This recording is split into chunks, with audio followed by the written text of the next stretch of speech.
Arrange marriage वाली love story. अभी यह अरेंज मैरिज बोले तो पूनम और अक्षय दोनों ही अनजान होंगे बराबर। दोनों ही अनजान थे। उनकी शादी दोनों के परिवार वालों ने मिलकर पक्की की। दोनों ही मिडिल क्लास परिवार से थे। अभी अरेंज मैरिज है तो देखने दिखाने की प्रोसेस तो होगी ही। 15 अक्टूबर की यह बात है। अक्षय और उसके माँ पापा के साथ पूनम को देखने आए थे। पूनम एक काफी सुंदर लड़की थी। अक्षय को वो पहली नजर में ही बहुत पसंद आई। उसने पूनम को रिश्ते के लिए हाँ कहा और पूनम से भी पूछा तुम्हारा क्या निर्णय है, क्योंकि तुम्हारा निर्णय ज्यादा महत्वपूर्ण है। पूनम ने भी तुरंत हाँ कह दिया और बाद में दोनों की शादी की तारीख पक्की की गई। बहुत धूम धड़ाके के साथ दोनों की शादी कर दी गई। उनकी शादी अक्षय के घर पर हुई। अक्षय का घर शहर के एक BHK घरों जी था। शादी की सारी विधि खत्म हुई। बाद में दोनों अपने रूम में फ्रेश होकर अपने कपड़े बदल कर आते हैं। दोनों की वह शादी की पहली रात थी। अक्षय धीरे से पूनम को आवाज देते हुए बोलता है, आज से हमारी नई जिंदगी की शुरुआत है। ऐसा बोलकर पूनम को गले लगाने की कोशिश करता है, पर पूनम उस पर चिल्लाती है और बोलती है, तुम मुझे जरा भी पसंद नहीं हो और मैं तुमसे प्यार भी नहीं करती, इसलिए मेरी तरफ से तुम कोई भी उम्मीद मत करना। अक्षय उसकी बातें सुनकर हैरान हो गया, पर हिम्मत करके उसने पूनम को पूछा, पूनम अगर ऐसा ही था तो तुमने मुझसे शादी क्यों की? मैंने तुम्हारे साथ जबरदस्ती नहीं की थी। मैंने पूछा भी था तुम्हें, फिर तभी क्यों नहीं कहा मुझे? इस बात पर पूनम बोली, मुझे कुछ मत पूछो, 2-3 महीने एडजस्ट करो और उसके बाद हम डिवोर्स लेकर अलग हो जाएंगे। ये सुनकर अक्षय को धक्का लगा। उसने पूनम को समझाने की बहुत कोशिश की, पर उसने अक्षय की कोई भी बात नहीं सुनी और वह उसके निर्णय पर डटी रही। अक्षय उसे बोला, ठीक है, तुम्हें यही ठीक लगता है तो यही करेंगे, पर मेरी एक बात मानोगी क्या? पूनम बोलती है, क्या? अक्षय बोलता है कि एक छोटी सी मदद करोगी? जब तक माँ पापा यहाँ है तब तक तुम यहीं पर रहोगी। एक बार वह गांव चले गए तो फिर सब तुम्हारे मुताबिक होगा। वह भी तैयार हो गई इस बात पर और दोनों सो गए। हर रोज का दिखावा उनका चालू था। माँ पापा के सामने पति पत्नी की तरह रहना उनको समझ में नहीं आए, इसलिए उनके सामने नाटक करना। ऐसे करते करते दिन खत्म होने लगे। दोनों ही नौकरी करते थे, फिर रोज के टाइम टेबल के अनुसार अपना अपना काम खत्म करके काम पर जाना। अक्षय रोज पूनम से प्यार से बोलने का प्रयास करता था, पर पूनम अक्षय को अनदेखा करती थी, क्योंकि पूनम की एक ही इच्छा थी कि उसको जल्दी शादी नहीं करनी थी। घर के लोगों का मन उसे नहीं दुखाना था, इसलिए वो शादी करने के लिए तैयार हुई। पर शादी करने के बाद भी वो फिर से अकेली रहने का विचार करती थी, क्योंकि उसे खुद की लाइफ किसी के साथ शेयर नहीं करनी थी। जैसे तैसे उसके दिन धकेल रही थी। अक्षय मात्र उसे हमेशा अपनी पत्नी का दर्जा देने का प्रयास कर रहा था, पर पूनम कभी भी अक्षय को पति का दर्जा नहीं देती थी। एक दिन फर्श पर पानी गिरा हुआ था, तब पूनम का पैर उस पर अचानक से फिसला और उसका पैर फ्रैक्चर हो गया। अक्षय तुरंत उसे डॉक्टर के पास लेकर गया। उसका इलाज होता है। डॉक्टर कहता है पैर पर जरा सा भी जोर नहीं देना है। उसकी काफी देखभाल करने के लिए बोलते हैं।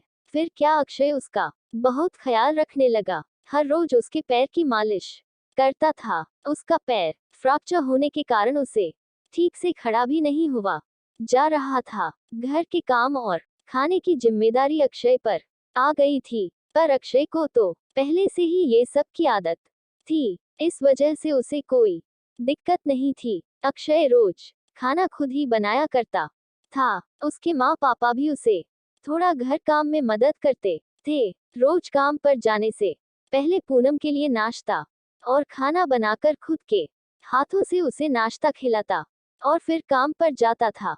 टाइम पर उसे फोन करके दवाई लेने के लिए याद दिलाता था। काम पर से आने के बाद सबसे पहले उसके पैरों की मालिश करता था। उसे थोड़ा चलने के लिए मदद करता था। कोई भी काम हो उसके लिए मन से करता था। फिर भी वह अक्षय को प्यार से नहीं बुलाती। उसका मन अक्षय को स्वीकारने के लिए तैयार ही नहीं था। एक दिन पूनम को देखने के लिए उसकी सहेली आए। उनकी बातचीत चालू थी तब अक्षय दोनों के लिए नाश्ता बना कर लाया। फिर वो पूनम से बोला, मैं जरा मार्केट से हो आता हूँ, थोड़ा सामान लाना है। तुम दोनों को कुछ चाहिए तो बता दो। पूनम बोलती है, नहीं अभी कुछ नहीं चाहिए, तुम जाकर आओ। पूनम की सहेली को अक्षय को ऐसे नाश्ता लाते देखकर धक्का लगा। उसने पूनम को पूछा, पूनम घर के काम सब तुम्हारा पति ही करता है क्या? हाँ वही देखते हैं। मेरा पैर फ्रैक्चर होने के बाद से पूनम की सहेली पूनम को बोलती है कि तुम बहुत खुशनसीब हो जो तुम्हें इतना प्यार करने वाला पति मिला। पूनम के चेहरे पर मात्र प्रश्न चिन्ह था। तभी पूनम बोली, इसमें इतना खुशनसीब होने जैसा क्या है?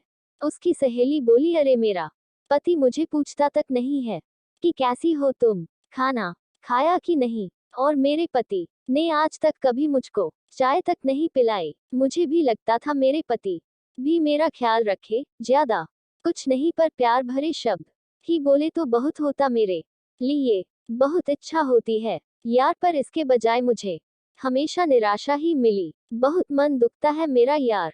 ये सब सुनकर पूनम विचार में डूब गई। उसके मन में अक्षय के प्रति प्यार जगने लगा। अक्षय का प्यार उसकी आंखों के सामने आने लगा। वह उस पर जान छिड़कता है यह उसे समझने लगा। अभी धीरे धीरे पूनम को भी अक्षय से प्यार होने लगा था। वो उस पर विश्वास करने लगी थी। अक्षय के मन पर मात्र एक ही डर था कि माँ बाप गांव गए तो हमारा डिवोर्स हो जाएगा, पूनम मुझे छोड़कर चली जाएगी और समाज में मेरी इज्जत कम हो जाएगी। तभी माँ पापा अक्षय को बोलते हैं कि अभी हमें गांव जाना चाहिए, थोड़े दिन रह कर खेती वगैरह करके आते हैं। अक्षय उनको जाने नहीं देना चाहता था और उनको डिवोर्स के बारे में भी बता नहीं सकता था। अक्षय सोच रहा होता है कि अभी पूनम को सब कैसे पूछे, कैसे बोलूं उसके साथ। ऐसे सोचते सोचते ही सो जाता है।